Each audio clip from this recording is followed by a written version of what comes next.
శ్రీ గురుదేవాయ నమః. ఓం సల్లక్షణ సమారంభాం చిదానందేతి మధ్యమాం అస్మదాచార్య పర్యంతాం వందే గురు పరంపరాం. ఓం గీతామృత మహోదధయే నమః. ఓం గీతామృత ఆస్వాద ఆనందాయ నమః.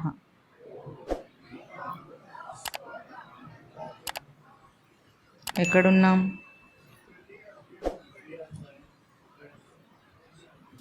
మూడో అధ్యాయం 30వ శ్లోకం. చెప్పండి. మయి సర్వాణి కర్మాణి సన్యస్యాధ్యాత్మచేతసా నిరాశీర్ నిర్మమో భూత్వా యుధ్యస్వ విగతజ్వరః యే మే మతమిదం నిత్యం యే మే మతమిదం నిత్యం అనుతిష్ఠంతి మానవాః శ్రద్ధావంతో అనసూయంతః ముచ్యంతే తే అపి కర్మభిః ఏ త్వేతద్ అభ్యసూయంతః నానుతిష్ఠంతి మే మతం.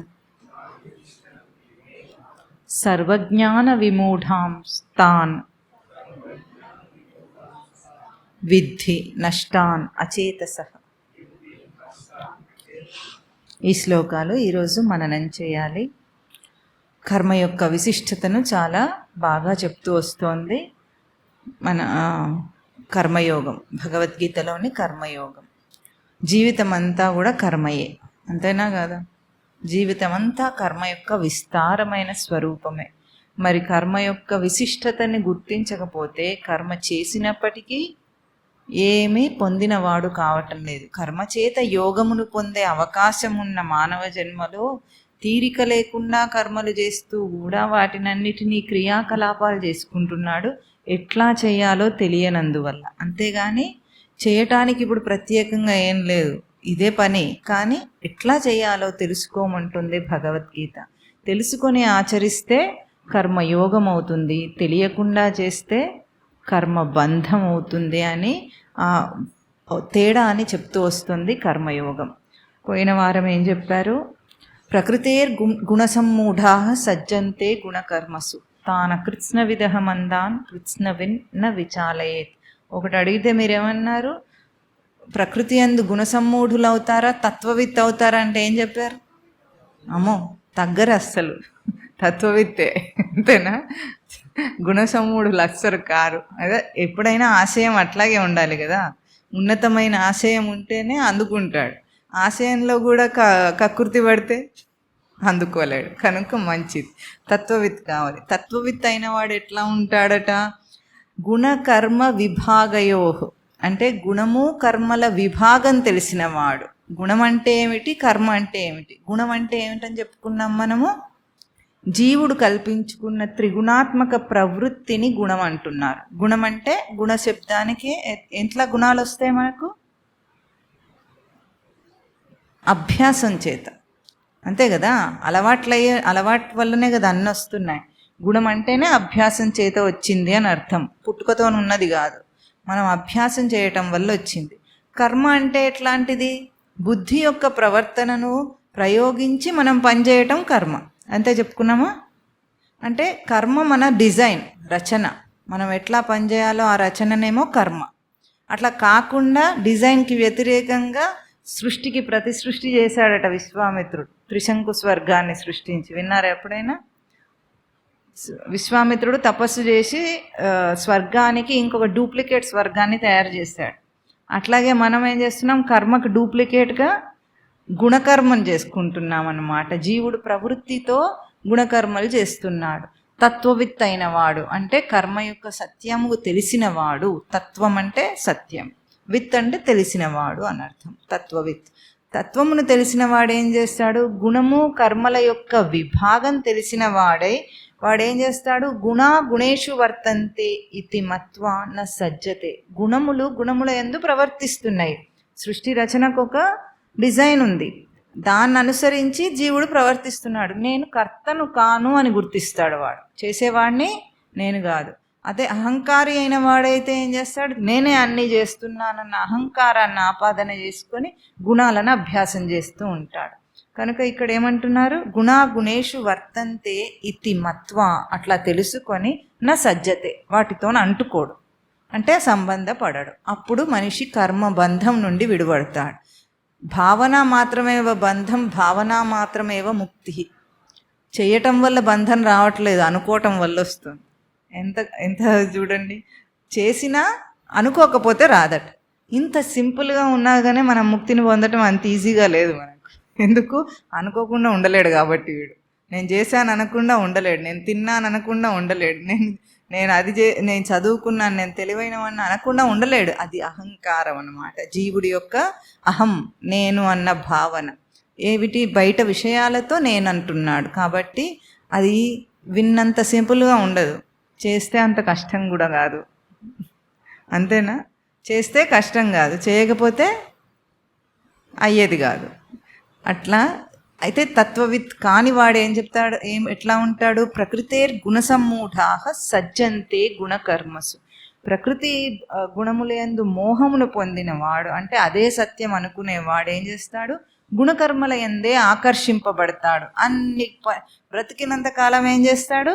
త్రిగుణాత్మక ప్రవృత్తితోనే చేస్తుంటాడు. ఎప్పుడు పుట్టుకతోనే ఏ గుణం వచ్చిందో పుడకల దాకా అదే గుణం ఉంటుంది. మార్పు అనేది తీసుకోలేడు వాడు. అట్లా పుట్టినట్టే, ఎట్లా విసుగ్గా పుట్టి విసుగ్గా చచ్చిపోతాడు, తెలివి లేకుండా పుట్టి తెలివి లేకుండా చచ్చిపోతాడు.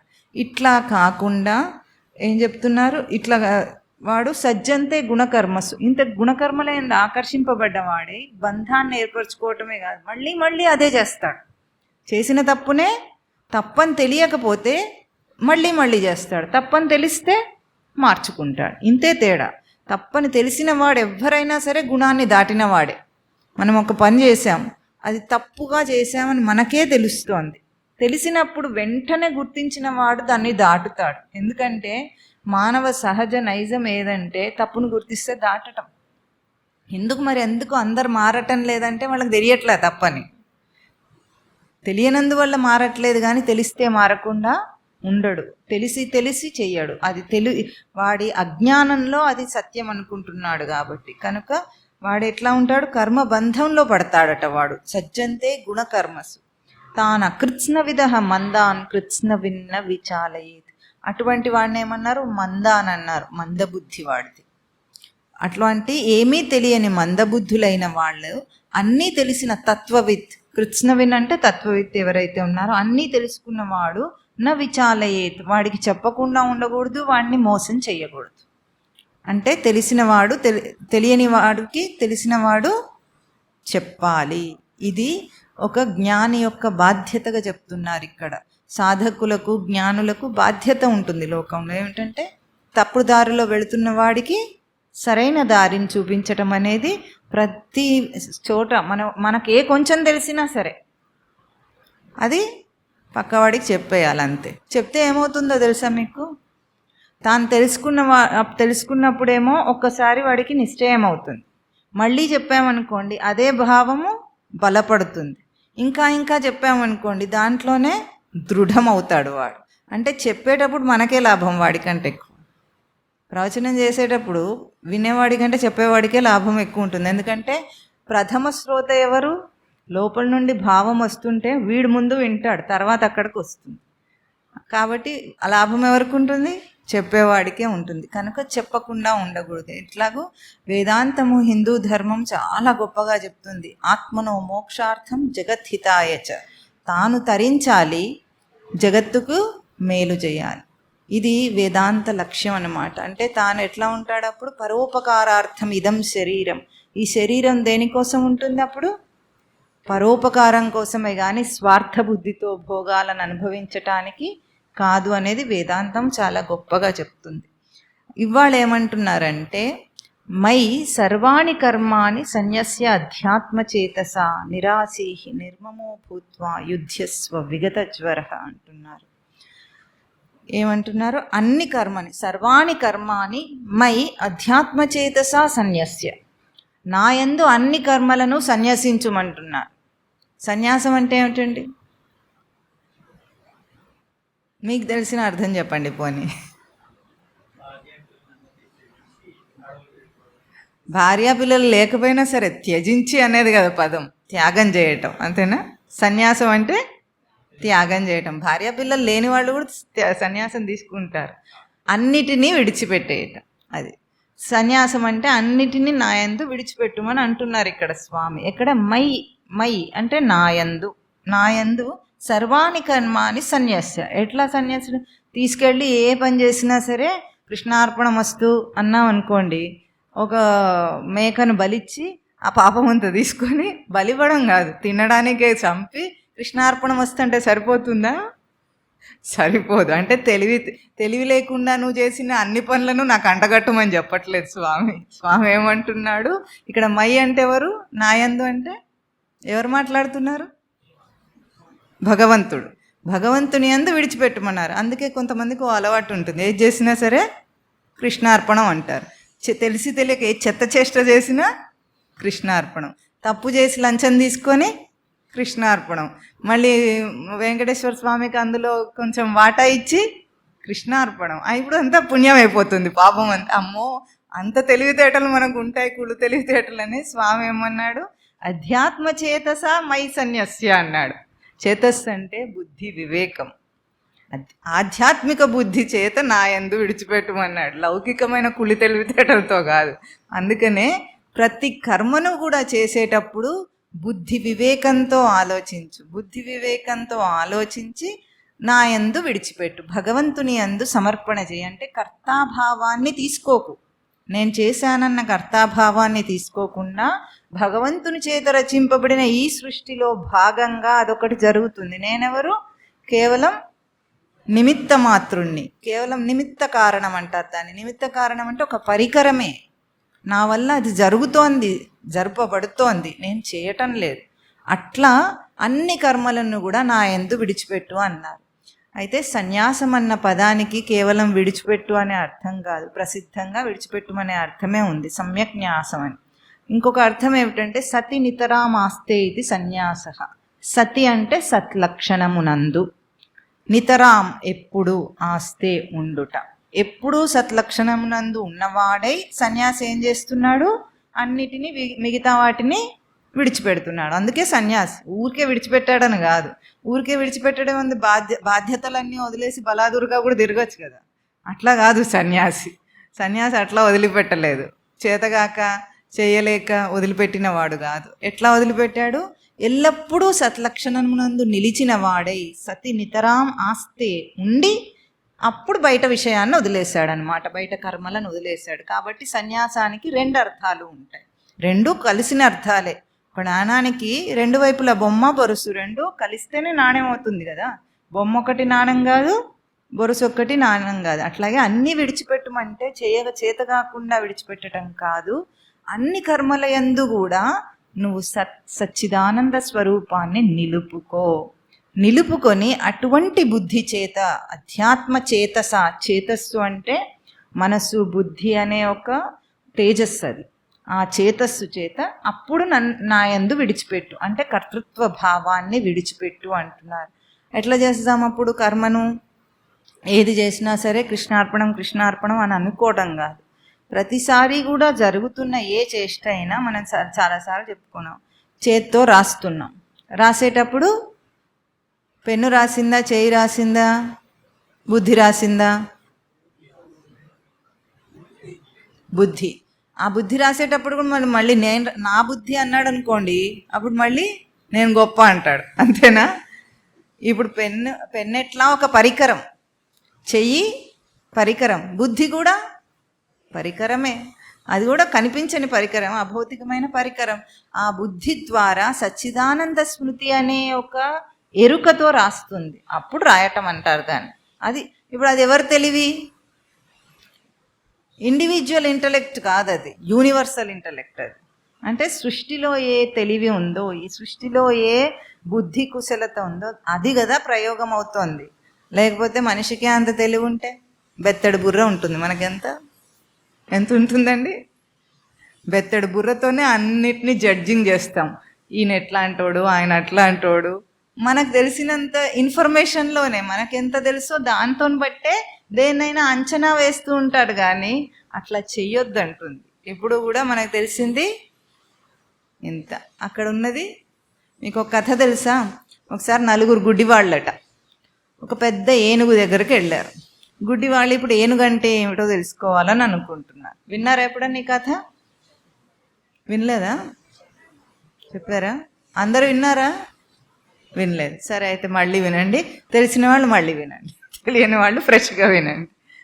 4 గుడ్డివాళ్ళు కూడా ఏనుగు దగ్గరికి వెళ్ళి ఏనుగంటే ఏమిటో తెలుసుకుందాం అనుకుంటారు. మరి గుడ్డివాడు చూడలేడు కదా, అప్పుడు ఏం చేస్తాడు? తడిమి చూస్తాడు. ముట్టుకొని స్పర్శ చేత తడిమి చూసుకుంటుంటాడు. ఒకడు ఏం చేశాడట, వెనక్కి వెళ్ళాడు. డైరెక్ట్గా వెనక భాగం వైపు వెళ్ళాడు. వెళితే తోక పట్టుకున్నాడు. తోక పట్టుకొని తోక ఎట్లా ఉంటుంది? చీపురులాగా ఉంటుంది, అవునా? ఒక కర్రలా ఉంటుంది, కింద గుత్తి ఉంటుంది కదా, కుంచెలాగా. ఇప్పుడు అది చూసి ఏనుగంటే చీపురు అనుకున్నాడు వాడు. ఇంకొకటి ఎక్కడికి వెళ్ళాడు? ముందు వైపుకి వెళ్ళి తొండం వైపు వెళ్ళాడు.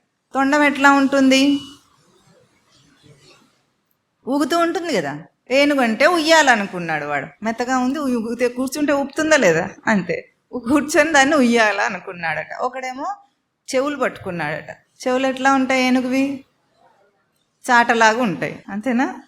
ఇట్లా విప్పి ఫ్యాన్ లాగా ఉంటాయి లేదా చాటలాగా. అది చెవిని పట్టుకొని ఏనుగంటే చాట అన్నాడట. ఇంకోటి కాలు పట్టుకున్నాడట. కాలు ఎట్లా ఉంటుంది? లావుగా మొద్దుగా ఉంటుంది, స్తంభంలాగా ఉంటుంది, అంతేనా? దాన్ని పట్టుకొని వాడు ఏమన్నాడు? ఏనుగంటే స్తంభం అన్నాడు. అంటే వాడి పరిమితానికి వాడికి ఎంత తెలిసిందో అంతే చెప్పాడు. కానీ ఏనుగంటే ఇదేది కాదు కదా. అట్లాగే సృష్టి యొక్క సత్యము మనకు తెలిసిన దాంతో అంచనా వేసి మహాత్ములను కానీ ఎవరిని కానీ మన బెత్తడి బుర్రతో అంచనా వేయొద్దు ఎప్పుడు కూడా. కనుక ఏది జరుగుతున్నా సృష్టిలో ఎట్లా జరుగుతుంది? నా ద్వారా జరుగుతోంది, జరుపబడుతుంది, అంతేగాని నేను చేయటం లేదు ఏది కూడా అని సచ్చిదానంద స్మృతిని నిలుపుకున్న బుద్ధితో విడిచిపెట్టు. చేసిన భారం ఉండదు. అట్లా చేస్తే మీకు తెలుసా అలసట రాదే. నేను చేసినా కూడా, ఎంత పని చేసినా కూడా అలసట రాదు. మనిషికి పని చేయటం వల్ల అలసట రావట్లేదు, నేను చేస్తున్నానన్న భావం వల్లనే అలసిపోతున్నాడు రోజంతా. ఎవరికి భావం ఉండకుండా ఎప్పుడు కూడా సేవాభావంతోనో పరోపకారం కోసమో లేకపోతే ఇట్లా తెలివితో బుద్ధితో చేస్తాడో వాళ్ళకి అలసట రాదు తొందరగా. చాలా ఎప్పుడు కూడా ఉత్సాహం ఉంటుంది. దేహానికి ఎప్పుడైనా అలసట రావచ్చేమో కానీ మనసు మాత్రం విసిగి అలసట రాదు. మనకు సంసారం ఎట్లా ఉంటుంది? చేసి చేసి చేసి అదే చేసి విసిగిపోతాం. రొటీన్, దాని పేరేమిటి? రొటీన్గా ఒకటే పని చేస్తాం. అందుకే ఏం కావాలి? వీకెండ్లో రొటీన్కి భిన్నంగా కావాలి. ఎందుకు అంత కష్టపడిపోయినట్టు? పోనీ అప్పుడు కూడా ఏదో ఒకటి చేస్తే అలసిపోతారా లేదా? అదంతా కర్తృత్వ భారం. నేను అన్న ఒక కర్తృత్వంతో, నేను చేస్తున్నానన్న కర్తృత్వంతో కర్మలను చేస్తున్నాడు కనుక అక్కడ ఇంకేమవుతుంది? తను కాని గుణములను అభ్యాసం చేస్తున్నాడు. ఇదొక సమస్యనా కాదా? గుణములు తనవి కావు. త్రిగుణాత్మక ప్రవృత్తి తనకు పుట్టుకతో లేదు. ఎట్లా ఆపాదించుకున్నాడు. ఆ గుణాలన్నీ చేసి చేసి అదే అభ్యాసం అవుతుంది. అలసట రాకపోతే ఏం చేస్తుంది? వేరే మేకప్ ఎంతసేపు వేసుకుంటామండి? మొహం ఉంటే అలసట లేదు, మొహం కడుకుంటే ఫ్రెష్గా ఉంటుందా లేదా? మేకప్ వేసుకుంటే ఏమవుతుంది? ఎప్పుడు తీసేయాలనే ఉంటుంది, అంతేనా? అందంగా ఉన్నా సరే ఏం చేయాలి? తీసేయాలి. మొహం అందంగా లేకపోయినా సరే ఉంచుకోవాలి. ఫ్రెష్నెస్ అంటే తనది కానిది ఏదైనా సరే తన మీద ఆపాదన చేసుకుంటే భారం. అందుకే రోజు పట్టు చీర కట్టుకుంటారు. ఎవరన్నా పట్టు చీర కట్టుకుంటే విప్పి పారేస్తారు. ఇంట్లో మామూలు బట్టలు హాయిగా ఉంటాయి. ఇది ఎంతో చీప్ కావచ్చు, అది ఎంతో ఖరీదైంది కావచ్చు, అయినా సరే ఏది అందంగా ఉంటుంది? పట్టు చీర అందంగా ఉంటుంది. ఎట్లా అని పెట్టుకుంటాం ఏమిటి? అట్లాగే గుణ ప్రవృత్తి ఆకర్షణీయంగా ఉంటుంది లోకంలో. ఉత్సాహంగా చేస్తారు చూసారా పనులందరూ. ఇప్పుడు పిల్లలు ఉంటారు, ఓ ఉత్సాహంగా అరుస్తూ ఉంటారు, పరిగెత్తుతూ ఉంటారు, దూకుతూ ఉంటారు. ఇదంతా దుడుకుతనం అన్నమాట వాళ్ళకి. ఆ దుడుకుతనం భారాన్ని ఇస్తుంది మనిషికి. ఇప్పుడు ఒక పిల్లవాడు ఉన్నాడు, గోల్ ఓరియంటెడ్గా చదువుతున్నాడు, చదివితే మంచిదే, కానీ ఎట్లా ఉంటుంది వాడికి, నాకు సీట్ వచ్చి తీరాలనే వాడి ఆకాంక్ష. ఏదో ఒక కాంపిటేటివ్ ఎగ్జామ్ నీటో ఏదో రాస్తున్నాడు అనుకోండి, సీట్ రావాలన్న భారమే వాడికి ఎక్కువ అలసట తీసుకొస్తుంది, వాడు చదివింది కాదు. ప్రెషర్ క్రియేట్ అవుతుంది. ఈ కాలం పిల్లల మీద ఎంత ప్రెషర్ పెడతాం మనం. ఇదేమిటి, రజోగుణ వేగం. అదంతా కూడా ఆ రజోగుణ వేగమే మనుషులకు భారం అవుతుంది. అంతే చదువు. పూర్వం ఎట్లా ఉండేది, గురుకుల వ్యవస్థలో ఇట్లాంటి చదువులే అన్నీ చెప్పేవారు, అన్ని రంగాల్లో చెప్పేవాడు. వాళ్ళకి ప్రెషర్ లేదు, ఎగ్జామ్స్ ప్రెషర్ లేదు, కాంపిటీషన్ లేదు, ఇది లేదు, ఏం లేదు. అప్పుడు వాళ్ళు హాయిగా ఉంటారు. దాన్ని అంటే ఇంకా వికాసం వస్తుంది బుద్ధికి. ఇప్పుడు వచ్చేదేం వికాసం కాదు, ఇదేంటి, ఊపు.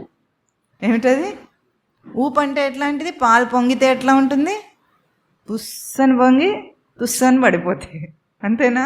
అట్లాంటివి ఈ ఊపులన్నీ, బయట కనిపించేవన్నీ కూడా ఈ రజోగుణ వేగము మనిషికి ఉంది. ఈ వేగంతో పనిచేస్తుంటే, ఇప్పుడు చూడండి, పరిగెత్తేటప్పుడు గుండె వేగాన్ని పెంచుతుంది, అంతేనా? మనం పరిగెత్తేటప్పుడు శక్తి రావాలంటే గుండె వేగంగా కొట్టుకుంటుంది. ఎంతసేపు, కాసేపు పరిగెత్తితే పర్వాలేదు, పరిగెత్తుతూనే ఉంటే టాపిమని ఆగుతుంది అది, అంతేనా? అంటే కొంచెం సేపు అయితే చేయగలం, కానీ అలాంటి పని ఎల్లకాలం చేయలేము.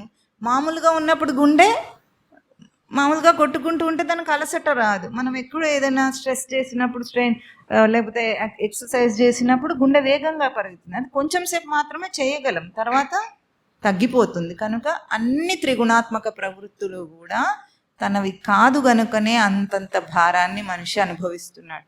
బద్ధకం తీసుకోండి, రజోగుణం అంటే అర్థమైంది. బద్ధకం ఎట్లా ఉంటుంది, పడుంటాడు అట్లా. పరమస్వామి వారు ఒక మాట అడిగేవాళ్ళంట, ఇప్పుడు సెలవు వస్తే ఎన్నిటికి లేస్తారండి? 8, 9, 10, 11. మీరు ఏ కాలం మనిషో కాబట్టి 11కు లేస్తారు. ఈ కాలం పిల్లలైతే 4 గంటల దాకా కూడా, ఎందుకంటే రాత్రంతా ఫోన్ చూస్తున్నా ఉన్నారు కదా, మరి ఆ ఫోన్ చూసిన అలసటంత ఉండదు, 4 దాకా లేస్తాడు. ఎప్పుడప్పుడు లేస్తాడు కదా. పరమస్వామి వారు మాట అడిగేవాడు, ఏం కొట్టుకుపోయిందని లేచావు, ఇప్పుడు నిన్ను ఎవరు లేపారు, ఇది పడుకో, మరి పడుకో, చేతనైన వాడివి, పడుకోకపోయావు. అట్లాగే తమో గుణంలో కూడా ఎల్లకాలం ఉండలేడు మనిషి, అజ్ఞానవస్థలో ఎల్లకాలం ఉండలేడు. లేస్తాడా లేవాడా, 4 లేస్తున్నాడా లేవట్లేదా, ఎవరు లేపుతున్నారు, ఎవరు కొట్టారు లేవమని, పడుకో 4-5 రోజులు అట్లా పడుకుంటాడా, పడుకో. తెలివి లేకుండా బ్రతకమంటే బ్రతుకుతాడా, బ్రతకలేడు. తెలివి స్వరూపమైన వాడు తెలివి లేకుండా పని చేయలేడండి.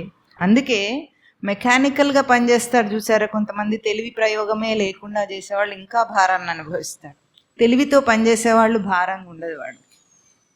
ఎప్పుడైనా పిల్లలకు కూడా ఇది ఇట్లాగే చెయ్యి, అది అట్లాగే చెయ్యి అని చెప్పకూడదు. చెయ్యటం నేర్పించి సొంతగా ఆలోచించు అని అనాలి. సొంతగా ఆలోచించినప్పుడు ఎట్లా ఉంటుంది, క్రియేటివిటీ వస్తుందంటాం. క్రియేటివ్ మైండ్ ఎప్పుడు అలసిపోదు, డమ్ మైండ్ అయితే అలసిపోతుంది. అందుకే ఈ కాలం పిల్లలకు ఎట్లా ఉంటుందంటే, ఇంత సిలబస్ ఇస్తాడు వాడు, ఇంకా ఆలోచన ఎక్కడ చేస్తాడు వాడు, అదంతా బట్టి కొట్టడమే సరిపోతుంది. భారం అవుతుంది వాడికి, అర్థం చేసుకునే అంత ఆ స్థాయిలో కూడా లేదు. అది మించినది ఇస్తున్నారు వాళ్ళకి, మించిన సిలబస్ ఉంది వాళ్ళకు. మన పిల్లల్ని అడిగితే చెప్తున్నారు, ఊరికే ఏ లెసన్స్ దాకా ఉంటాయి వాళ్ళకని అడుగుతూ ఉంటే, ఇంటర్మీడియట్లో చదువుకునే సైన్స్ అంతా కూడా ఒకప్పుడు కాలంలో ఇప్పుడు 6th క్లాస్లో ఉంది. ఏదో అర్జెంటుగా కొట్టుకుపోతున్నట్టు అంతా తీసి వీళ్ళ బుర్రలో గుచ్చేస్తారు దాన్ని. ఏమైనా ఆలోచిస్తారా వాళ్ళు, అర్థం అవుతుందా అసలు వాళ్ళకి? అర్థం కావటం లేదు. అర్థం కాని బుర్ర ఎప్పుడూ కూడా భారాన్ని అనుభవిస్తుంది. అది వాడి సొంత రచన కాదు, తెలివి మన స్వరూపం. తెలివితో బ్రతకటం మన డిజైన్. కాబట్టి తెలివితో బ్రతికిన వాడే భారాన్ని అనుభవించకుండా ఉంటాడు. ఏ అభ్యాసమైనా సరే, ఎంత అలవాటైందైనా సరే వదిలేస్తాడు మనిషి. అదే స్వతసిద్ధమైన స్వరూపం వదిలిపెట్టాడు. కనుక అధ్యాత్మ చేతసా మయి సన్యస్య, విచారణ చేత వదిలిపెట్టు. కర్మను ఎట్లా వదిలిపెట్టాలి, చేతగాకనా విచారణ చేతనా? విచారణ చేత విడిచిపెట్టాలి, అంతేగాని. అందుకే సాధకులైన వాళ్ళని కొంతమంది ఏమంటారో తెలుసా, వీడికి అనుభవమే అది, అన్ని నియమాలు పెట్టుకొని అది తినకుండా ఇది తినకుండా అక్కడికి ఇక్కడికి వెళ్ళకుండా ఇదంతా చేసి ఎందుకు? వయసు ఉండి కూడా అన్నీ అనుభవించకుండా? దేవుడు ఇచ్చింది దేనికోసం? అనుభవించు రాజా అని కదా ఇచ్చాడు, అంతే కదా. ఎందుకు అట్లా అంటే వాళ్ళు చేత కాదనుకుంటున్నారు. అనుభవించడానికి చేత కాదండి. డబ్బులు లేక అనుభవించట్లేదు ఆ సన్యాసులు, సాధకులు. ఎందుకు వదిలేస్తున్నారు? తుచ్చమైంది అది, విలువలేని దాని మీద ఏముంది? విలువలేని దాన్ని వదిలేస్తున్నారా, లేకపోతే అనుభవించడం చేతగాక వదిలేస్తున్నారా? వాళ్ళకు కూడా నోరుంది, వాళ్ళకు కూడా రుచి తెలుస్తుంది, వాళ్ళకు కూడా దేహం ఉంది, భోగాలన్నీ అనుభవించగలరు. సెన్స్ లేదా వాళ్ళకి? అనుభవించడానికి ఉంది, అయినా వదిలేస్తున్నారంటే విలువ గుర్తించి వదిలేస్తున్నారు. దాంట్లో ఏమీ లేదు, సారం లేదు, నిస్సారము. అసారే సంసారే అని. సంసారం నిస్సారమైందని తెలిసి వదిలేశాడు కానీ చేతగాక కాదు. అట్లాగే కర్మను కూడా చేయటం చేతగాక కాదు, చేసినప్పటికీ కర్తృత్వాన్ని విడిచిపెట్టమంటున్నారు బుద్ధి వివేకంతో. అధ్యాత్మ చేతస అంటే ఆధ్యాత్మికమైన బుద్ధి విచారణతో నా యందు విడిచిపెట్టేసే అన్ని. నా యందంటే అక్కడ భగవంతుని యందు, భగవంతుని యందు అన్నిటినీ విడిచిపెట్టమంటారు. అప్పుడు ఏమవుతాడు? నిర్మమ నిరాశీహి భూత్వా యుద్ధస్వ విగత జ్వర.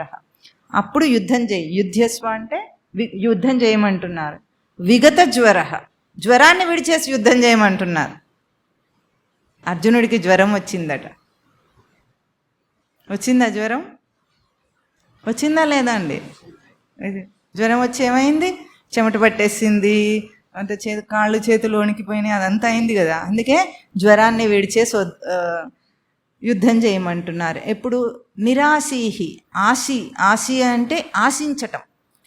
ఏదో కావాలి, ఏదో పొందుతా, ఏదో గొప్పవాడిని అవుతా, ఇది సాధిస్తే అనుకుంటాడు లోకంలో, అంతే కదా. చదువుకుంటే గొప్పవాడిని అవుతా చెప్తారు కూడా అమ్మలు నాన్నలు, పాపం సమాజం అందరు చెప్తారు. చదువుకుంటే గొప్పవాడు అవుతారా అంటారా అనరా? ఏమయ్యారు అందరు చదువుకొని? ఏమయ్యారండి? గొప్పవాళ్ళు అయ్యారా? ఆ గొప్ప ఎప్పటిదాకా ఉంది? 3 నాళ్ళ ముచ్చట. తర్వాత ఇంకొకటి వచ్చి నేను గొప్ప అంటాడా అన్నాడా? నాన్నలు ఉంటారు కదా, నాన్నలు తాతలు ఉంటే చిన్నపిల్లలు వచ్చేయమంటారు, నీకేం తెలియదు పో తాతయ్య అంటాడా? చిన్న పిల్లాడు కూడా నీకేం తెలియదు అనే స్టేట్లో ఉన్నాను. ఇంకా ఎంతో కష్టపడి చదువుకొని గొప్పగా ఏదో చేశాను అంటున్నాం. ఈరోజు సెల్ ఫోన్లో ఏమన్నా తెలియక అడిగామనుకోండి, వాళ్ళు ఎట్లా మాట్లాడతారు? ఇక మనకి ఏమీ తెలియని మొద్దులో అన్నట్టు మాట్లాడతారా లేదా? ఇక అయిపోయింది కదా మన తెలివితేటలని. దేనికి ఏమీ ఉండేవి కాదు. ఈ ఆశ, ఏదో చేస్తే గొప్పవాడిని అవుతా, ఏదో సంపాదిస్తే గొప్పవాడిని అవుతా, ఏదో గొప్పగా లోకంలో సాధిస్తే గొప్పవాడిని అవుతా అనే ఆశ మనిషిని పరిగెత్తిస్తుంది. ఇప్పుడు వీడేం చేస్తాడు? అధ్యాత్మ చేత సన్యాసి అయిన వాడు, అంటే వదిలేసిన కర్మను వదిలేసిన వాడు ఏమవుతాడు? నిరాశీహి. ఆశ ఉండదు వాడికి. వాడు కేవలము సృష్టి రచనలో భాగంగా కర్మ చేస్తాడు కానీ ఏదో పొందటం కోసమో గొప్పవాడు అవ్వటం కోసమో చేయడు. నిరాశి నిర్మమ భూత్వా. మమ అంటే నాది అని అర్థం. మమత్వం అంటే నాది అన మమకారం అంట. మమకారం అంటే విన్నారు కదా, 2 ఉంటాయట మనకు వదిలేయాల్సినవి. 2 వదిలేస్తారా? చెప్పండి. అహంకారం, మమకారం. అహం అంటే నేనే అన్నిటికీ కర్త, మమకారం అంటే అన్నీ నావే. ఈ 2 వదిలేస్తే చాలు. సింపుల్గానే ఉందా లేదా? చాలా కష్టంగా చేస్తే ఎంత ఈజీనో మీకు తెలుసా? సుసుఖం కర్తుం అవ్యయం అన్నాడు స్వామి. సుసుఖం, సుఖం అంటే సుఖంగా వదిలేయచ్చు. సుసుఖం అంటే ఇంకా ఈజీ, చాలా ఈజీ అంటున్నా. మరి వాసిష్ఠ రామాయణంలో వశిష్ఠుల వారు చెప్తారు, సుమనః పల్లవా మధ్య కించిత్ వ్యతికరోద్భవేత్ పరమార్థ పద ప్రాప్తో కించిత్ న వ్యతికర భవేత్. అంటే ఒక చిన్న లేత చిగురు పట్టుకొని ఇట్లా నలపాలంటే కొంచెం ప్రయత్నం చేయాలి కదా మనం. ఇట్లా పట్టుకోవాలి, ఇట్లా అనాలి. అది దానికైనా కష్టపడాలి కానీ పరమార్థ ప్రాప్తి కోసం అంత కూడా అక్కర్లేదు అన్నాడు. అంత ఈజీ అట. అనుకోండి పోతుంది. బాబా అనుకోవడానికే కష్టమా? అనుమానం వీడికి. అనుకుంటే నిజంగా పోతుందా? అంత చెప్పినంత ఈజీనా అంటాడు. నువ్వు చేసైతే చూడరాదు అంటే వినడు. చేసైతే చూస్తాడా? వాళ్ళు అట్లాగే చెప్తారు. వాళ్ళకి అన్నీ ఈజీనే, మనకన్నీ అయ్యేవి కాదు, సంసారులకి అయ్యేవి కాదు. అందుకే కావాలనే భగవద్గీత అర్జునుడికి చెప్పారు, ఏ సన్యాసికో ఏ బ్రహ్మచారికో చెప్పకుండా. ఎందుకు? చాలా చెయ్యాల్సిన వాడు కదా అర్జునుడు అని. అర్జునుడి కంటే ఎక్కువ గొప్పవాళ్ళు ఉన్నారా ఎక్కడన్నా? అంతకంటే కర్తవ్యాలు ఎక్కువ ఉన్నాయా మీకేమన్నా? అందుకే సంసారికే ఈజీ. సన్యాసికి ఏముందండి, ఆల్రెడీ అంత ఇదివరకే అన్ని వదిలిపెట్టేస్తాడు. ఏమున్నాయని వదులుతాడు. బ్రహ్మచారి ఏమున్నాయని వదిలిపెడతాడు. వదిలిపెట్టగలిగింది ఎవరు? సంసారి. అది ఎట్లాంటిది? చాలా సులభమైందట. ఏమిటది? మమత్వమును విడిచేయి, నాది అనకు దేన్ని. నాది అన్నామంటే దాని మీద మనకు బంధం ఏర్పడుతుంది. అందుకే సన్యాసులు ఏం చేస్తుంటారు? తిరుగుతూ ఉండాలి. ఈ కాలంలో నడవట్లేదు అట్లా, కానీ వాళ్ళు ఒక చోట పాలు పితికే అంత కాలం కూడా ఒక చోట ఉండేవారు కాదు సుఖ మహర్షి. ఎందుకంటే అక్కడ ఉన్నామా, కూర్చోవడానికి కుర్చీ చూసుకుంటామా, కాసేపటికి ఇది ఏమంటాం? నాదంటాం. టెంపరీగా కాసేపు కూర్చోమని ఇస్తే నా కుర్చీ అంటాడు దాన్ని. మనం అంటామా లేదా? ట్రైన్లో టికెట్ కొనుక్కుంటాం, ఏమంటాం? నా బర్త్ అంటాం, వీడు కొనుక్కొచ్చుకున్నట్టు. దిగిపోతే ఎంతమంది బర్త్లో ఎక్కారు ఇంతవరకు? ఎక్కిన వాళ్ళు అందరు నా బర్త్ అన్నారా లేదా? మరి అందరు వదిలేసిపోయారా లేదా? ఇంతే నా అంటే. నా ఇల్లు అంటాడు, నా ఇంట్లోనే చచ్చిపోతాను అంటాడు. చచ్చిపోయేవాడికి నా ఇల్లు ఎందుకు చెప్పండి? చెప్పండి. ముసలి వాళ్ళు అంటారా సొంత ఇంట్లో చచ్చిపోవాలి, సొంత ఇంట్లో చచ్చిపోవాలి? దేహాన్నే విడిచిపోతున్నావు, ఇంటి మీద అంత మమకారం ఎందుకు నీకు? నీ దేహమే తీసి తగల పెడతారు. ఇదో ఇల్లు, అద్దె ఇల్లు. అటువంటిది ఆ ఇంటిని నా ఇల్లు, నా ఇల్లు, నా ఇల్లు అంటాడు. నా భార్య అంటాడు. ఎంతసేపు నా భార్య? కోపం వచ్చేదాకా. కోపం వస్తే నీ దారి నీదే, నా దారి నాదే. నా పిల్లలు అంటాడు. ఇక పిల్లలు అయితే చక్కగా బుద్ధి చెప్పేస్తారు మనకి ఎప్పటికీ. ఎందుకంటే ఎవడు దగ్గర ఉండడు. నీరెక్కడ పల్లమే ఎరుగుతుంది. అట్లాగే వెనక్కి తిరిగి చూడదు నీరు. చూస్తుందా? కిందికి ప్రవహిస్తూనే ఉంటుంది. అట్లాగే తరతరాలన్నీ మనం ఏం చేసామో మన పిల్లలు కూడా అదే చేస్తారు. మనం ఏం చేసి వచ్చామండి? భార్య రాగానే తల్లిని వదిలిపెడతారా లేదా? భర్త చేయబట్టుకొని తల్లిదండ్రుని విడిచేస్తారా లేదా ఆడవాడు? మరి ఇంకే నానా అంటివి, నా పిల్లలు అంటివి. ఏది నా? తిరిగి చూసేది ఎంతవరకు? కట్నాలు కానుకలు అన్నీ జరుగుతున్నంతసేపు చూస్తారు. తర్వాత ఆస్తి విషయం వచ్చేటప్పటికి బద్ధశత్రువులు ఎవరు లోకంలో? దాయాదులు, అన్నదమ్ములే కదా. కోట్లలో కేసులు వేసుకొని ఉంటుందే సెంటు భూమి వాడికి. ఆ సెంటు భూమి కోసం కోర్టు దాకా ఎక్కుతాడు. ఏం చేస్తామని? నా నా నా అని. ఎందుకు ఇంత మమకారం? మే మే మమ మమ అని. అది పోతుంది. ఎప్పుడు పోతుంది? కర్మ చేసేవాడినే నేను కాకపోతే కర్మ ఫలాన్ని కూడా నేను అనుభవించను కదా. నాకు సంబంధించింది కాదు అది. నాకు సంబంధించింది అయితే దాని మీద మమకారం ఏర్పడుతుంది. ఒక పని నేను చేశానంటే దాని ప్రతిఫలం ఏమొస్తుందో అది నేను భోగిస్తాను, అనుభవిస్తాను, దాన్ని ఆనందిస్తాను. పరీక్ష రాశాను, రిజల్ట్ వచ్చింది, దాని రిజల్ట్ని నేను ఆనందిస్తాను అనుకుంటాడు. కానీ కర్మయే నేను చేయకపోతే కర్మ ఫలానికి అధికారిని ఎట్లా అవుతాను నేను? కర్మ ఫలము లేదు, నాకు ఆశ లేదు. దాని మీద ఆశ లేని వాడికి మమకారం లేదు. అందుకే మూలం ఏమిటి? కర్తృత్వాన్ని విడిచేయటం. కర్తృత్వాన్ని విడిచేస్తే అహంకారం ఉండదు. అహంకారం లేనివాడే కర్తృత్వాన్ని విడిస్తాడు. అహంకారం లేనివాడికి మమకారం ఉండదు. మమకారం లేదనుకోండి, అప్పుడు ఏమిటి లాభం?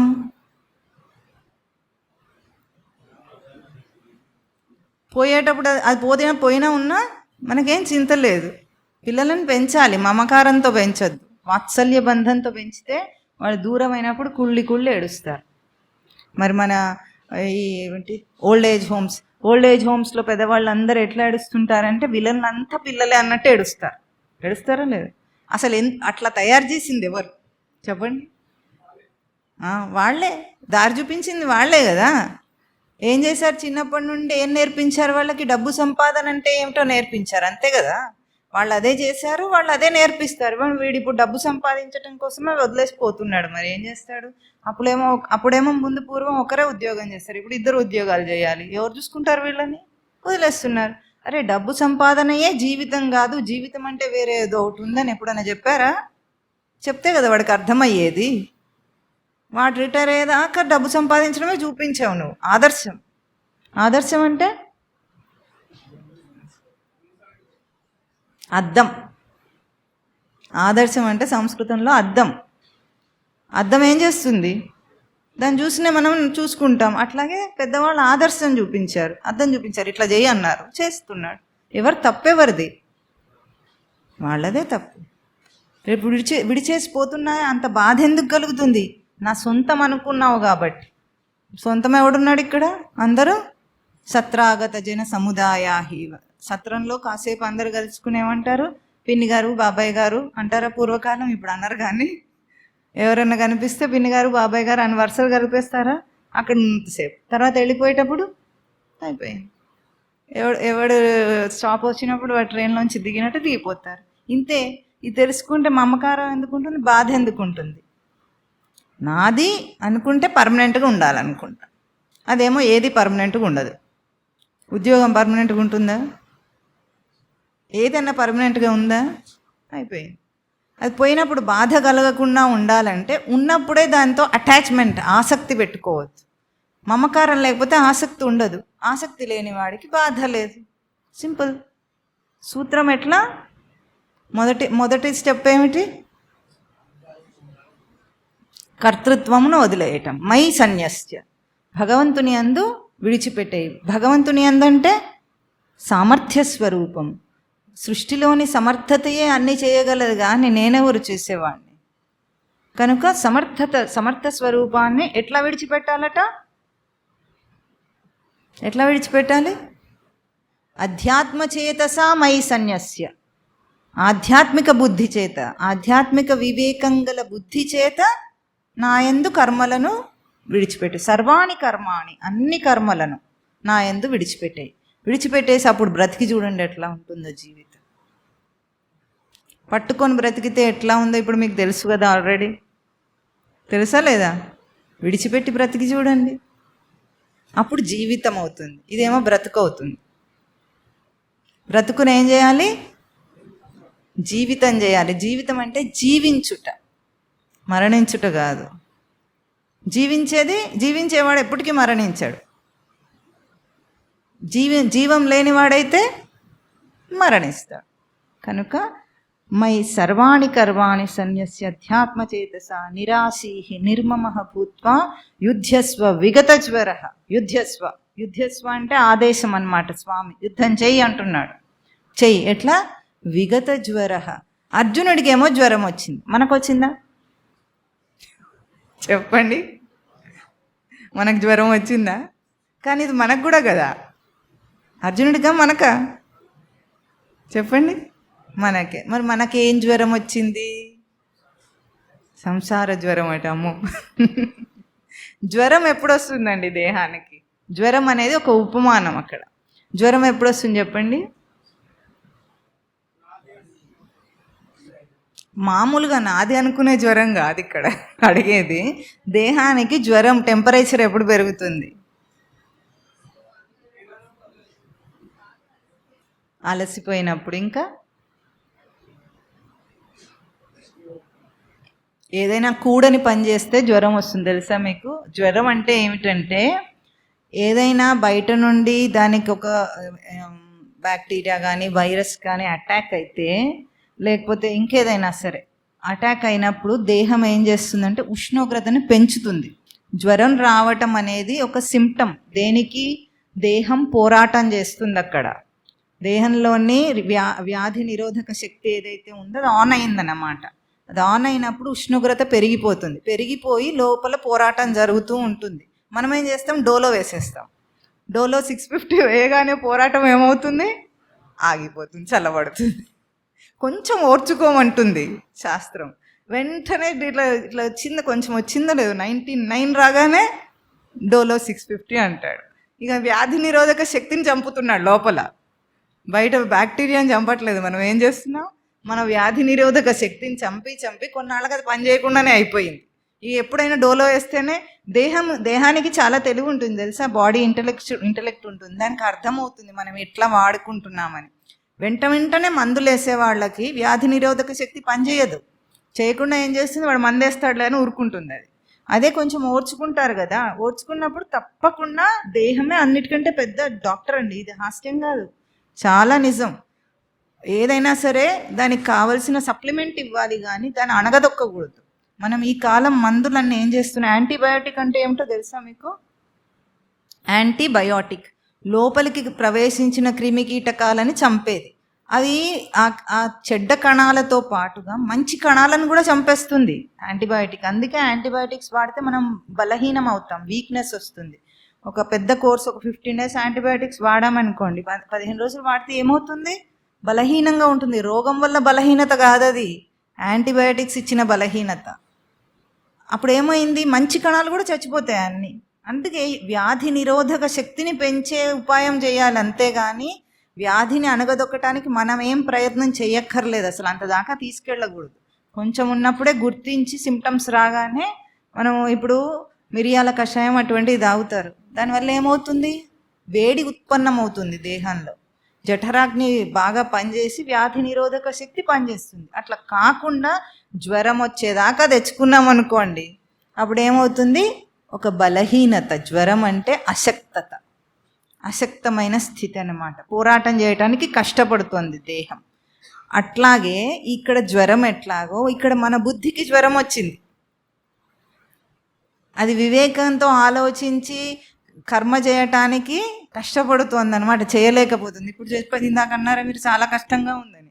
అదన్నమాట. ఎందుకు తెలుసు, చేయటం ఎట్లాగో తెలుసు, అన్నీ తెలుసు. ఎందుకు చేయలేము? ఒక్క చిన్న మాట చెప్పండి, అసలు సత్యం అది.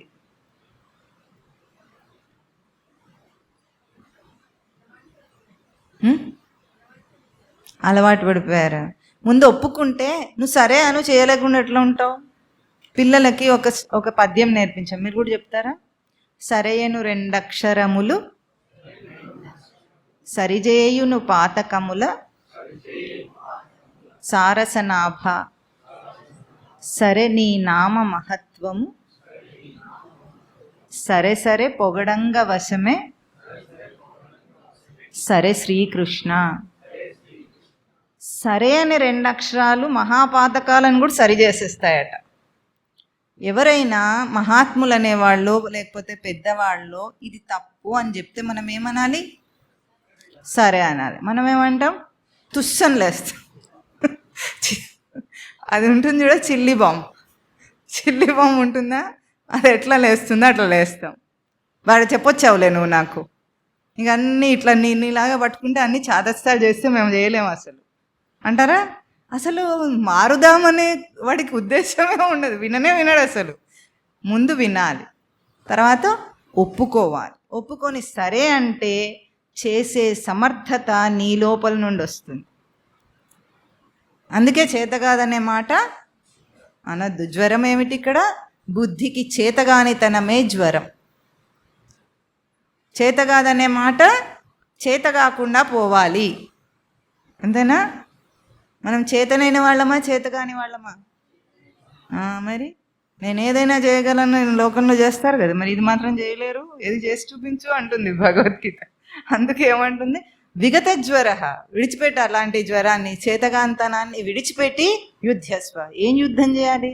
అక్కడేమో అర్జునుడు అంటే పాపం వెళ్ళి యుద్ధం చేయాలి కాబట్టి అది ఆయనకు సూటబుల్గా ఉంది. మనమేం యుద్ధం చేయాలంటారు? సాధన యుద్ధం చేయాలట. ఎవరిని కొట్టిన వాళ్ళు ఇప్పుడు? ఎవరిని చంపాలి చెప్పండి చూద్దాం. ఈ యుద్ధంలో ఎవరిని చంపాలి? త్రిగుణాలను చంపాలి. ఏమ్మా ఇంకా ఆ త్రిగుణాలు ఎవడు? వాడు తనని తానే చంపేయాలి. అహంకారాన్ని చంపడం అంటే ఏమనుకుంటున్నారు? వాడినే కదా వాడు తీసేసుకోవాలి. ఇన్నాళ్ళు నేను అని పొగరుగా తిరిగిన వాడిని వీడే చంపేయాలి. ఇప్పుడు చంపేస్తే అహంకారం పోతే అదే యుద్ధం. తనను తాను అంటే ఇన్నాళ్ళు ఏ తప్పుడు నేననుకున్నాడో, త్రిగుణాత్మక ప్రవృత్తితో ఉన్న జీవుణ్ణి నేననుకున్నాడో, ఆ జీవుణ్ణి ఇప్పుడు తెలుసుకుంటున్న జీవుడు ఎవడైతే ఉన్నాడో, ఇదంతా విని వివేకంతో ఆలోచిస్తున్నాడు, వాడెళ్ళి వీడిని చంపాలి. వీళ్ళిద్దరు ఎక్కడున్నారు? ఇది యుద్ధం. ఇది నిరంతర యుద్ధం. ఎప్పుడు మొదలవుతుందో తెలుసా మీకు? పొద్దున్నే అలారం అవుతుందా అప్పుడు మొదలవుతుంది. దాన్ని ఏం చేస్తాం? స్నూజ్ బటన్ నొక్కేస్తాం, దాన్ని పీక నొక్కేస్తాం. అది లేపుతూ ఉంటే లే అంటుంది. అది ఆ సెట్టింగ్ ఎవరు చేసుకున్నారు? మనమే చేసుకున్నాం. దాన్ని ఏమంటాం? అట్లా బటన్ నొక్కి ఇంకో 10 నిమిషాలంట. అక్కడ మొదలవుతుంది సాధన యుద్ధం. ఏది అనుకున్నా ఒక్క రోజన్నా లేచావా? రోజు లేచే కంటే అరగంట ముందు లేచి కాస్త మానసికార్చన చేసుకోమని మాతవారు 2-3 సార్లు చెప్పారు. చేద్దామని అనుకొని అరగంట ముందుగా అలారం పెడతాడు. పెట్టేమనుకుంటాడు, అది మోగినప్పుడు రేపటి నుండి చేద్దాం, ఇప్పుడేమో రోజు లేచే టైంకి లేచి ఆఫీస్కి వెళ్ళిపోదామని దాన్ని నొక్కేస్తాడు. ఇప్పుడు ఎవరు గెలిచారు? తమో గుణం జిందాబాద్. అంతేనా? మళ్ళీ లేవగానే ఏం కావాలి? పానీయం సమర్పయామి. ఏం తాగుతారు? Tea, coffee. అంతేనా? అది రాకపోతే అసలు నరాలన్నీ చచ్చిపడిపోతాయి, ఏం పని చేయడానికి ఉండదు. టీ వల్లనే ఉత్సాహం వస్తుంది. టీ ఎంత గొప్పది చెప్పండి. మానవ చైతన్యాన్ని మించిన ఉత్సాహాన్ని ఇచ్చేది టీ. దానికి అంత విలువైన స్థానం ఇచ్చింది మానవ జాతి. కాబట్టి అదేం చేస్తుంది? తాగుతావా చస్తావా అంటుంది. ఇక ఏం చేస్తాడు చెప్పండి? మానేద్దామని అనుకున్నాడు నిన్ననే వినొచ్చి, కానీ తమో గుణమే ముందడుగులో ఉంది. ఎన్నికల్లో ఎవరు ముందడుగులో ఉన్నారు? ఎన్నికల రిజల్ట్స్ వస్తూ ఉంటాయి చూసారా? ఒక్కొక్కప్పుడు ఒక్కొక్క పార్టీ పైకి వస్తుంది, ఒక్కొక్క పార్టీ కిందికి దిగుతుంది. అట్లాగే మనలో కొన్ని గుణాలు అట్లా పైకి వస్తాయి. అది కాక ఒక్కసారి ఏదైనా గుణాన్ని కొంచెం ఓడించారనుకోండి, దానికి బలహీనత వస్తుంది. గుణానికి ఏమొస్తుంది? బలహీన. ఒక చిన్న విషయంలో ఒక త్రిగుణాత్మక ప్రవృత్తిని మీరు జయించగలిగితే మొత్తం ఏం శుద్ధైపోదు, కానీ బలహీనపడుతుంది. బలహీనపడితే ఏమవుతుంది? ఒక తాడు ఉందనుకోండి, పురుకొస్సు తాడు ఉంటుంది కదా, దాన్ని తెంపాలంటే ఇట్లా లాగితే తెగదు. అప్పుడు మనం ఏం చేయాలి? దాన్ని ఇట్లా విప్పేయాలి. విప్పేస్తే బలహీనపడితే అప్పుడు తెంపేయచ్చా లేదా? అంతే. ఒక్కొక్క అలవాటుని విప్పేసామంటే బలహీనపడుతుంది. బలహీనపడితే ఇట్లా అంటే విరిగిపోతుంది. అన్నీ కలిసి ఉన్నప్పుడు, అలవాట్లన్నీ కలిసి ఉన్నప్పుడు ఏమైంది? చాలా బలంగా ఉండి మనం కట్టేసింది ఆ తాడు. ఇప్పుడు మనం ఏం చేసాం? ఆ తాడుని విప్పి ఒక్కొక్క దాన్ని తెంపేస్తుంటే సులభంగా పోతుంది. అంతే. అంతే, భయపడద్దు. అందుకే మొత్తం టార్గెట్ ఏమిటి? ఈరోజే గుణాతీతుడు అయిపోలేడు. అయిపోతాడా? అట్లా టార్గెట్ పెట్టుకుంటే భయం వేస్తుంది, మొత్తానికే గోల్గప్ప వదిలేస్తాడు. కాబట్టి అట్లా కాదట, మొత్తానికే వదిలేయద్దు. ఏం చేయాలి? ముందు దాన్ని బలహీనం చేయాలి. మీరు ఈజీగా చేయగలిగే టాస్క్లు ఉంటాయా? అట్లా ఏమైనా ఉన్నాయా లేదా? ఏమి లేవా? అబద్ధం ఆడొద్దు, కోరికలు ఉండొద్దు, ఇట్లాంటి ఎన్నో టాస్కుల్లో ఈజీగా చేయగలిగేది ఏదైనా ఒక్కటి తీసుకొని ఒకటి చేసి చూడండి. చేస్తే అప్పుడు ఏమవుతుంది? మీ మీద మీకు కాన్ఫిడెన్స్ వస్తుంది. ఓ, నేను చెయ్యగలను అన్నమాట, నిజమే, ఇది అస్సలు చేయలేను అనుకున్నాను కానీ ఛాన్స్ ఉంది అని అర్థమవుతుంది. ఇంకోటి 2-3 చేశారనుకోండి, అప్పుడు ఏమవుతుంది? బలం వచ్చేస్తుంది. బలం వచ్చేసి ఏమవుతుంది? సతి నితరామాస్తే, ఎప్పుడూ సచ్చిదానంద స్మృతి మీకు తలంపుకు వస్తూ ఉంటుంది, స్మృతిలో నిలుస్తుంది. విషయం వెళ్ళిపోతుంది, స్మృతి నిలుస్తుంది. మన సీట్లో మనం కూర్చుంటే వేరే వాళ్ళు కూర్చుంటారా? కూర్చోరు. మన సీట్లోంచి మనం లేస్తే వేరే వాళ్ళు వచ్చి కూర్చుంటారు. సచ్చిదానంద స్మృతిని నిలుపుకుంటే విషయాలు ఉండవు, విషయాన్ని నిలుపుకుంటే స్మృతి ఉండదు. అంతే. ఇంట్లో ఉన్నవాడు బయట ఉండడు, బయట ఉన్నవాడు ఇంట్లో ఉండడు. విషయాల మీద పరిగెత్తేవాడు స్మృతిని అందుకోలేడు, స్మృతిని అందుకున్నవాడు విషయాల మీద పరిగెత్తాడు. Simple equation. అంతేనా? ఇది విగత జ్వర యుద్ధస్వ. జ్వరాన్ని విడిచి బలహీనతను పోషించొద్దు ఎప్పుడు కూడా. ఏ మనిషి బలహీనుడు కాడు, అందరూ కూడా. మీకు తెలుసా, భగవాన్ లక్షణం బలం అంటే శక్తి, జ్ఞాన, తేజో, వీర్య, బల, ఐశ్వర్యాలు షడ్గుణ సంపన్నం. అది మనందరికీ కూడా ఆ లక్షణాలు ఉన్నాయి. యాక్టివేట్ చేయాలి. ఫోన్లో ఏం చేస్తాం? సిమ్ కార్డ్ వేసి యాక్టివేట్ చేస్తే యాక్టివేట్ అవుతాయి. ఉన్నంత మాత్రాన పనికిరావు అవి, యాక్టివేట్ చేయాలి. మనకు కూడా అన్నీ ఉన్నాయి, ఫీచర్స్ అన్నీ ఉన్నాయి. యాక్టివేట్ చేస్తే వచ్చేస్తుంది. అది యుద్ధస్వ విగత జ్వర అంటున్నారు. తర్వాత ఏమంటున్నారు? ఏ మే మతమిదం నిత్యం అనుతిష్టంతి మానవాః. యః మానవాః ఇదం మే మతం, నా అభిప్రాయం. మతం అంటే అభిప్రాయం. ఇటువంటి నా అభిప్రాయాన్ని నిత్యం అనుతిష్టంతి శ్రద్ధావంతయః అనసూయంతః ముచ్యంతే తే అపి కర్మభిః. ఏ మానవుడైతే ఇప్పుడు నేను చెప్పిన నా అభిప్రాయాన్ని, నా మతమును అనుతిష్టంతి, ఎట్లా? నిత్యం అనుతిష్టంతి. అనుతిష్టంతి అంటే ఆచరిస్తాడు, అనుష్ఠానం చేస్తాడు. నిత్యం ఎట్లా ఒకరోజు చేసి ఇంకో రోజు కాదు, నిత్యం. నిత్యం అంటే ఎల్లప్పుడు, పొందేదాకా. ఎప్పటిదాకా చదువుకోవాలి? పాస్ అయ్యేదాకా కాదమ్మా, అట్లా నేర్పించదు పిల్లలకి. పాఠం వచ్చేదాకా చదువుకోవాలి. హోంవర్క్ ఇచ్చి ఓ 50 సార్లు ఎక్కని చదువుకో అన్నారు అనుకోండి, 50 సార్లు చదివేస్తాడు. 5 సార్లు రాస్తారు, 50 సార్లు చదువుతాడు. అయిపోయింది, హోంవర్క్ అయిపోయింది అంటాడు. ఎక్కం వచ్చిందా? రాలే. అందుకే ఎప్పటిదాకా చదువుకోవాలి? వచ్చేదాకా చదువుకోవాలి. అట్లా ఇది ఎంతవరకు చేయాలి? నిత్యం అంటే పొందేదాకా. నీ ప్రాపణే ధాతు, నువ్వు పొందేదాకా ఆచరణ చేస్తూనే ఉండాలి. ఎవరైతే ఇట్లా నిత్యం అనుతిష్టంతి ఏ మానవాహ, వాడు శ్రద్ధావంత అనసూయంత ముచ్యంతే తే అపి కర్మభి. అపి కర్మభి, వాడు కర్మలు చేస్తున్నప్పటికీ కూడా ముచ్యంతే, విడుదల పొందుతాడు దాని నుండి. ముచ్యంతే అంటే మోక్షమును పొందుతాడు. ఎప్పుడు కర్మలను వదిలేసి కాదు, కర్మ చేస్తూ కూడా వాడు కర్మల నుండి విడుదలను పొందుతాడు. ఎట్లా? శ్రద్ధావంతుడై. ఇది శ్రద్ధ. శ్రద్ధ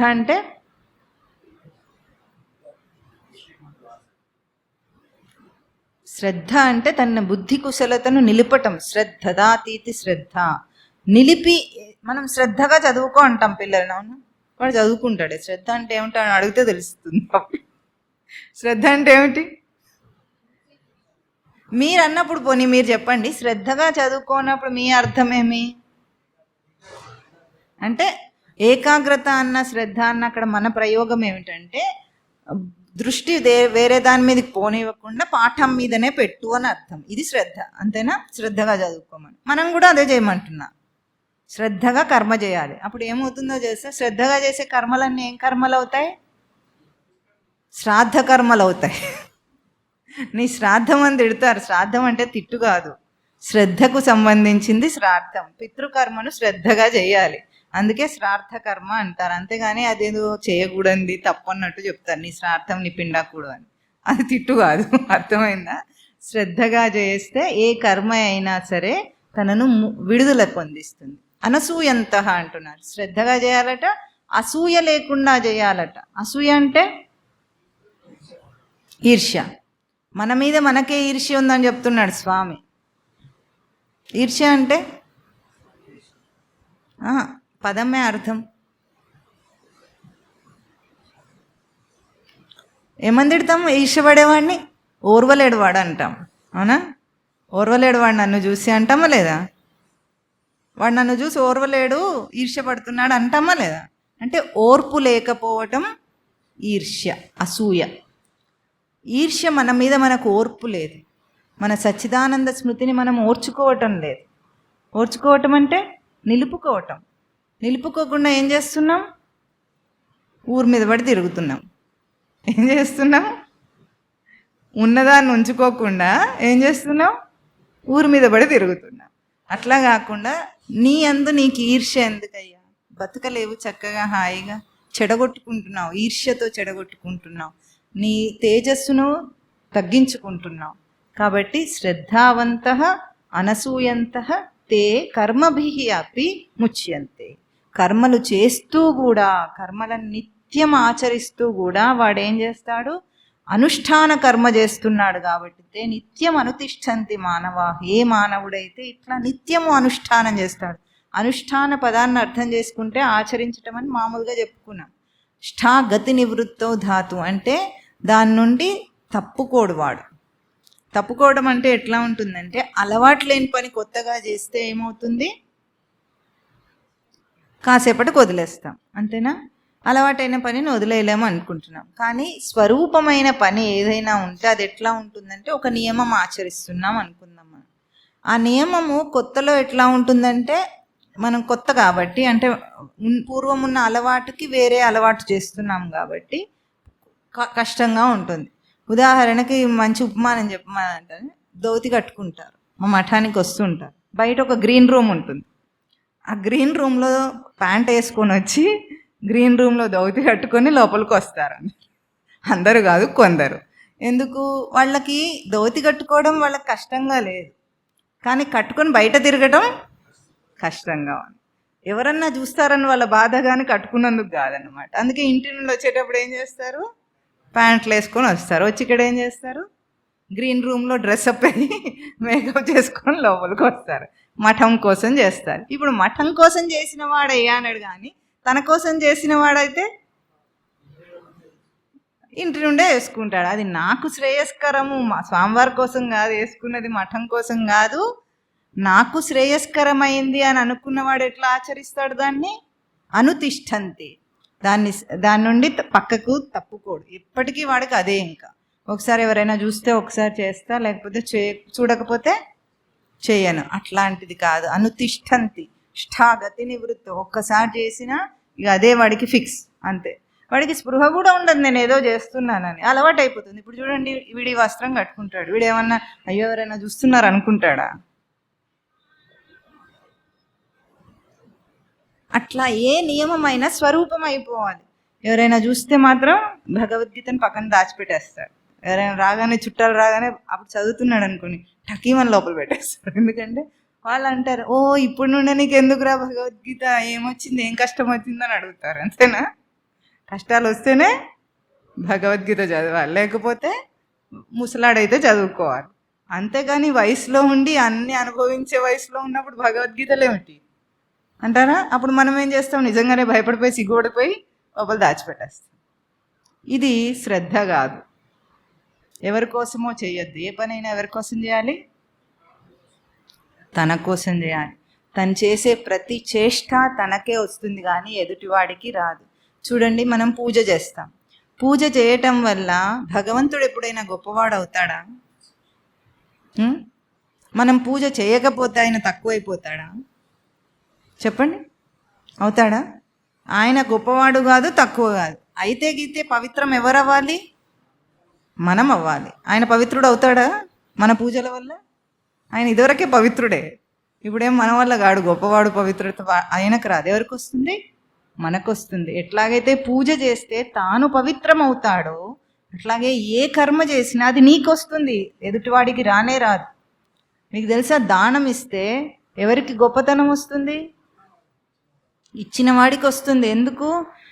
ఇస్తేనేమో ఇప్పుడు మనం ఏదైనా ఒక బంగారంలో ఏదో దానం చేసామనుకోండి, వాడికి బంగారం వస్తుంది. మనకేమొస్తుంది? దాన్ని విడిచేసిన త్యాగ ఫలం వస్తుంది, త్యాగ గుణం మనకు వస్తుంది. అంతేనా కదా?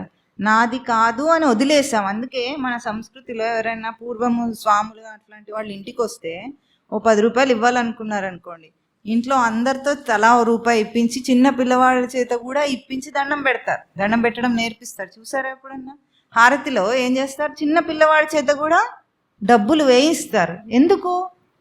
వాడికి త్యాగం అలవాటు కావాలి, వదిలేయటం అలవాటు కావాలి. అందుకనే చిన్నపిల్లలతో కూడా చేయిస్తాం మనం. ఏదో వాడికి పుణ్యం వస్తుందని కాదు, వదిలేయాలి. చేతిలో ఉన్నదాన్ని వదిలేయటం నేర్పిస్తున్నాం మనం. వదిలేసిన వాడు పొందిన సౌభాగ్యం గొప్పదా? రూపాయి తీసుకున్నవాడు సౌభాగ్యం గొప్పదా? వదిలేసిన వాడే పవిత్రుడు అవుతున్నాడు. వదిలేసిన వాడికే త్యాగ గుణం వస్తుంది. వదిలేసిన వాడే లాభంలో ఉంటాడు. అట్లాగే ఏ కర్మ చేసినా సరే తన కోసం చేయాలి, తను ఎదగటం కోసం చేయాలి. శాస్త్రం కోసం, గురువు కోసం, దైవం కోసం చేస్తే అది టెంపరీ, కొన్నాళ్లే చేస్తారు. నిత్యం అనుతిష్టంతి అన్నాడు. నిత్యం అంటే పొందేదాకా చేస్తూనే ఉండాలి.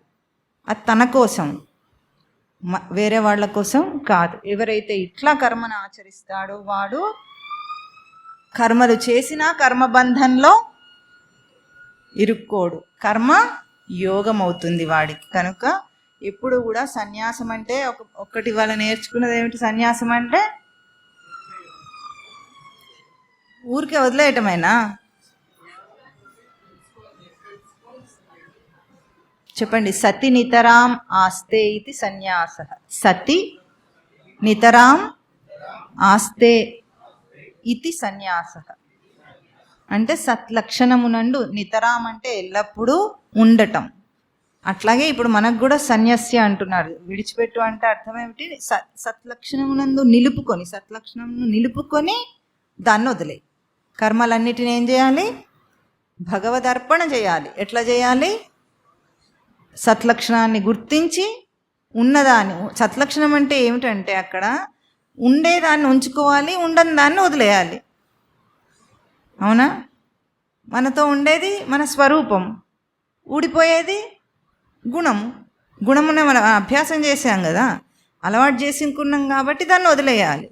ఎప్పుడు ఉండేది మన స్వరూపం, ఉండేదాన్ని ఉంచుకోవాలి, ఊడిపోయేదాన్ని లేకపోతే ఎట్లా ఉంటుందో తెలుసా మీకు?